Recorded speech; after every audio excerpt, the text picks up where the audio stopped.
દોસ્તો, આપ ધોરણ 10 ની બોર્ડની પરીક્ષા આપવા માટે જઈ રહ્યા છો તો ધ્યાન રાખજો કે દરેક પ્રશ્ન જે છે તે નવા, દરેક પ્રશ્નનો જે વિભાગ છે વિભાગ તમારે નવા પેજ ઉપર લખવાની શરૂઆત. પ્રશ્નને હંમેશા બરોબર શાંતિથી વાંચો, સમજો.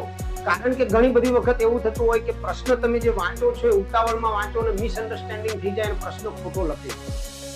ત્યાર પછી દોસ્તો તમારી જે રિસિપ્ટ છે તે રિસિપ્ટની અંદર તમારો આન્સર શીટનો નંબર લખવાનો ભૂલશો નહીં દોસ્તો, ક્યારે પણ ન ભૂલશો.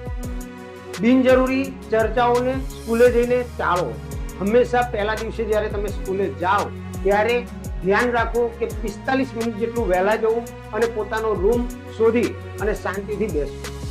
ત્યાર પછી દોસ્તો દાખલા કોઈ પણ ગણો ત્યારે તમારે ખાસ ધ્યાન રાખવાનું કે સૂત્ર પ્રોપર મૂકવાના, પ્લસ માઇનસમાં મિસ્ટેક ન થાય, ભૂલ ન થાય એનું પણ ધ્યાન રાખવાનું, જેથી કરી અને આપ સારા માર્ક્સ મેળવી શકો.